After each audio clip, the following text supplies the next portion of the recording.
Kisah Cinta Bidadari Bercadar, Episode 7. Penulis Azizah Khairunisa. Aisyah pun membawa gadis kecil itu ke sebuah pesantren yang baru 2 tahun dibuka.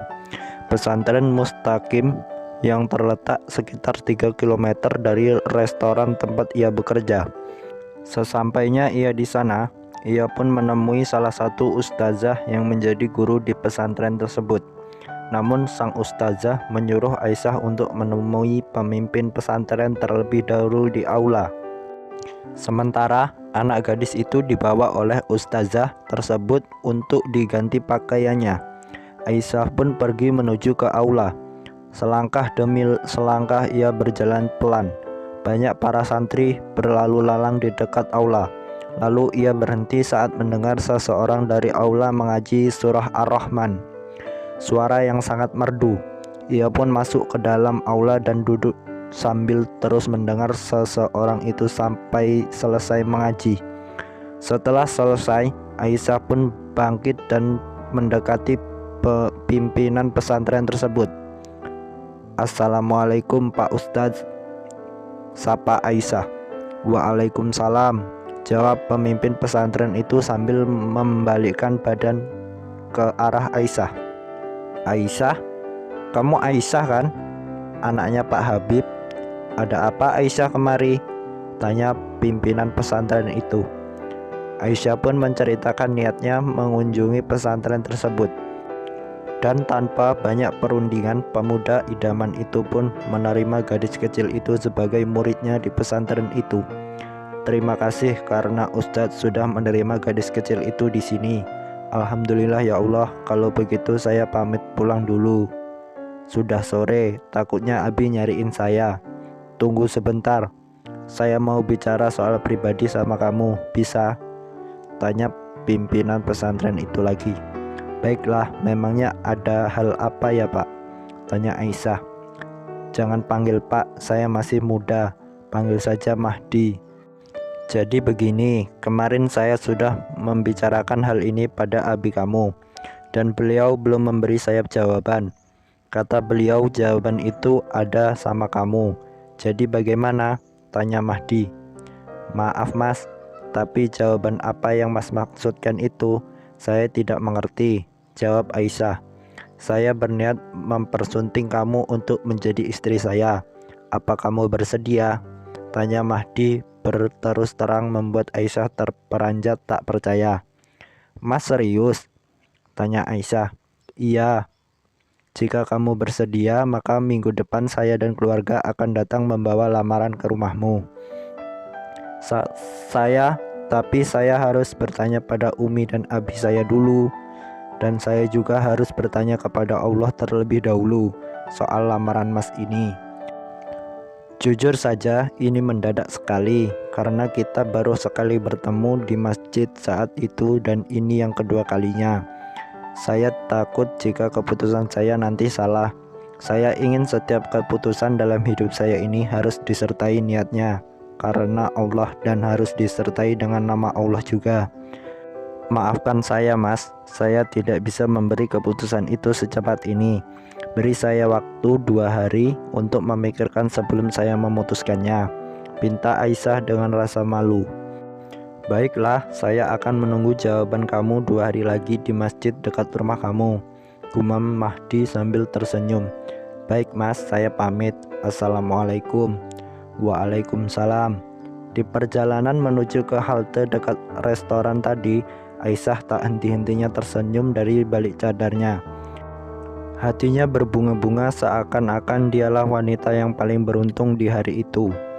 Jodoh tiada yang tahu, kecuali Dia yang menulis namanya bersanding dengan kita. Allah tahu mana yang lebih baik untuk setiap hambanya. Alhamdulillah, semoga Dia imam yang baik untuk saya, gumamnya dalam hati dengan penuh rasa bersyukur. Bersambung. Episode 8. 2 hari pun berlalu. Aisyah sudah mendapatkan jawaban atas lamaran Ustadz muda itu. Melalui abinya, Aisyah menyampaikan keputusannya menerima lamaran dari sang Ustadz. Dunia seakan menari kegirangan kala Ustadz muda itu mendengar jawaban atas penantian selama ini. Ia berniat untuk melamar Aisyah di keesokan harinya yang disambut baik oleh abinya Aisyah. Hari berikutnya, Abi dan Umi sudah menunggu kedatangan dari sang ustadz muda untuk meminang putri sematawayangnya. Mereka datang dengan membawa beberapa seserahan untuk melengkapi proses lamaran. Ustadz Mahdi terlihat sangat gagah bak pangeran dalam istana. Sementara Aisyah tampak sangat anggun dengan balutan gaun muslimah berwarna maron, ditambah dengan hijab serta cadar yang menutupi wajahnya, membuat semua orang memuji akan kecantikan Aisyah di hari itu. Hari pernikahan pun ditentukan oleh kedua pihak keluarga. Dengan persetujuan dari Ustadz Mahdi serta Aisyah, maka pernikahan itu pun akan berlangsung sebulan kemudian. Aisyah tak kuasa menahan rasa bahagianya ketika itu hingga air mata kebahagiaannya mengalir hingga membasahi cadarnya. Begitu pula dengan Ustadz Mahdi yang tampak terharu saat hari pernikahannya sudah ditetapkan akadnya. Hari itu menjadi hari bahagia bagi keduanya. Hari-hari pun berlalu. Seperti biasanya, Aisyah berangkat bekerja yang diantar oleh abinya. Namun baru saja ia hendak melangkah keluar rumah, tiba-tiba uminya jatuh pingsan tak sadarkan diri. Ia dan abinya pun berusaha menghubungi mobil ambulan untuk membawa sang umi ke rumah sakit. Di rumah sakit, setelah sang umi ditangani dengan baik, pihak rumah sakit meminta pihak keluarga untuk secepatnya membayar biaya administrasi. Namun mereka tidak memiliki dana sebanyak yang diputuskan oleh pihak rumah sakit.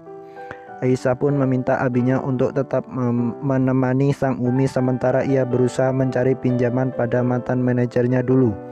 Ia berjalan dengan cepat melewati lorong-lorong rumah sakit dengan hati dan pikiran yang tidak tenang. Hingga di lobi, dengan tidak sengaja ia menabrak seorang pemuda yang sudah tidak asing lagi baginya. Astagfirullahalazim, ya Allah mas, saya minta maaf, saya tidak sengaja, gumamnya dengan cepat sembari berusaha mengunguti berkas-berkas milik pemuda itu. Makanya mbak, itu cadarnya dibuka aja, biar kalau jalan matanya tidak ketutupan sama itu kain, gumam pemuda itu sambil mengunguti berkas-berkasnya.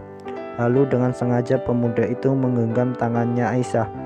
Ya Allah mas, kita bukan muhrim, mohon dijaga kesopanannya, gumam Aisyah yang baru sadar jika pemuda itu adalah pemuda yang sama saat di lift kantor itu. So alim, cerca pemuda itu pelan sambil berdiri. Sekali lagi saya minta maaf, saya sedang buru-buru, karena itulah saya tidak sengaja menabrak Anda, gumam Aisyah.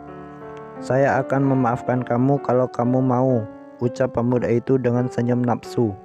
Permisi, assalamualaikum, ucap Aisyah pergi. Entah kenapa tiba-tiba ia berhenti.